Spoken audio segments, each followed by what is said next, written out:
Hello বন্ধুরা, welcome back to my channel. আশা করি তোমরা সকলে খুব ভালো আছো, আমিও ভালো আছি। তো আজকে 14 জুলাই, এখন বাজে রাত্রি 12টা। তো আজকে হচ্ছে একটা স্পেশাল দিন। আজকে হচ্ছে আমাদের 7th ম্যারেজ অ্যানিভার্সারি। তার জন্য একটা ছোট্ট কিছু সারপ্রাইজ অ্যারেঞ্জ করেছেন, এটা প্রত্যেক বছরই করে থাকে। তো দেখা যাক কি। তো এই যে একটা কেক, এই অ্যারেঞ্জমেন্টটা আমাদের প্রত্যেক বছরই হয়, এবারও এটাই হয়েছে। তো আমি তো খুব খুশি। এই ছোট ছোট জিনিসগুলোই জীবনে চাই, তাছাড়া বড় উপহার তো আছেই, কিন্তু এই জীবনে এই ছোট উপহারগুলোই আমার কাছে অনেক। তো কালকে রাত্রে আমি 12টার সময় ব্লগটা শুরু করেছিলাম, তারপর সকাল থেকে আর টাইম পাইনি। তোমরা কেমন আছো? তোমরা সবাই ভালো আছো? আমিও খুব ভালো আছি। তো কালকে তোমাদেরকে আমি ব্লগে বলেছিলাম যে আমাদের আজকে অ্যানিভার্সারি। তো তার জন্য সকাল থেকে হঠাৎ করে প্ল্যান হলো যে আমরা একটু বাইরে ঘুরতে যাব। তো কোথায় যাচ্ছি না যাচ্ছি তোমরা সঙ্গে থাকো, তাহলে দেখতে পারবে। আর হচ্ছে প্রত্যেক বছরই আমরা যাই, তো এবারেও যাচ্ছি। তো আমরা এখন বেরোলাম, আমরা যাচ্ছি বোলপুর কঙ্কালীতলা মন্দির, যেখানে আমাদের বিয়ে হয়েছিল। তো আমরা ওখানে প্রত্যেকবারই যাওয়ার চেষ্টা করি। তো আমরা এই বেরিয়ে গেছি, সঙ্গে থাকো, দেখতে থাকো।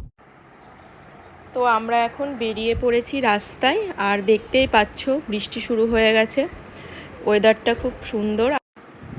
তো এই যে কথা বলতে বলতে আমরা মায়ের মন্দিরে পৌঁছেও গেছি, আর এখন আমরা পুজো দেওয়ার জন্য পুজোর ডালা কিনে নিয়ে এখন ভেতরে যাচ্ছি।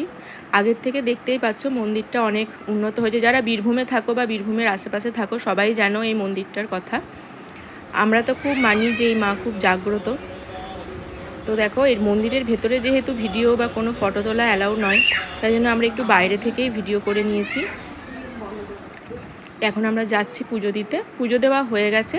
এবার এই জলটার কথা তোমরা সবাই মোটামুটি জানো, যারা বীরভূমে থাকো।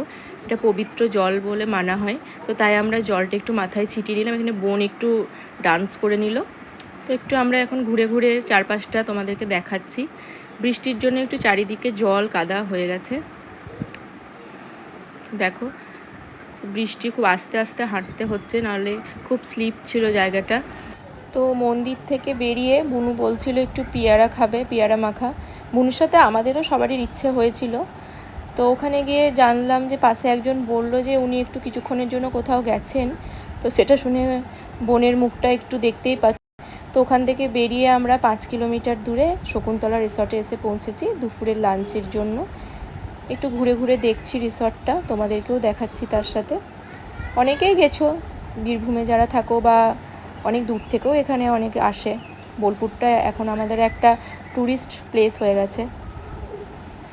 তো দেখছো আমাদের গাড়ি ওখানে রেড কালারের, ওটা পার্ক করে রাখা আছে। তো আমরা দেখাচ্ছি একটু ঘুরে ঘুরে, একটু ফটোশ্যুট ভিডিও চলছে। দুপুরের লাঞ্চ চলে এসেছে। খুব দেরি হয়ে গেছিলো, দুপুর না বিকেল হয়ে গেছিলো। তো আমরা লাঞ্চ সেরে, তো আমাদের লাঞ্চ কমপ্লিট। আমরা শকুন্তলা বলে একটা রিসর্ট আছে, সেখানে লাঞ্চ করেছি। আর এটা একটা অন্য জায়গায় এসেছি, এখানে একটু আমরা চা খেতে এসেছি। মাম্মি এসেছে, ওটা আমার ওর বন্ধু যা যা বলবে। আমার বোন পান খাচ্ছে, এইটুকু মেয়ে তাও পান খাওয়ার খুব নেশা। চলো আমরা চাটা খেয়ে নিই, তারপরে আবার। তো এই যে দেখো, এবার আমরা ফেরার পথে, খুব লেট হয়ে গেছে ফিরতে, অন্ধকার, বাইরে বৃষ্টি। তো এটা হচ্ছে আমার অ্যানিভার্সারি রাত্রের লুক।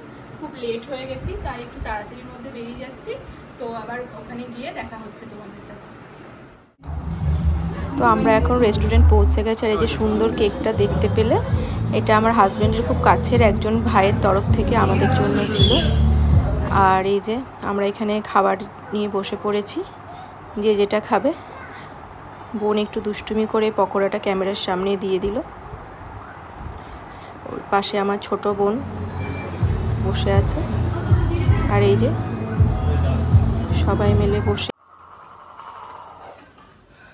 তো আমরা ফাইনালি বাড়ি চলে এসেছি। বাইরে ভীষণ বৃষ্টি, তার জন্য আমরা আটকে পড়েছিলাম। এখন রাত্রি 12:30 বাজে।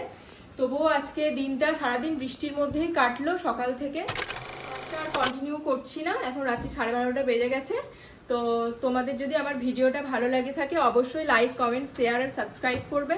তোমাদের ভালোবাসা আমাকে আরো অনেক নতুন নতুন ব্লগ বানানোর জন্য মোটিভেট করবে।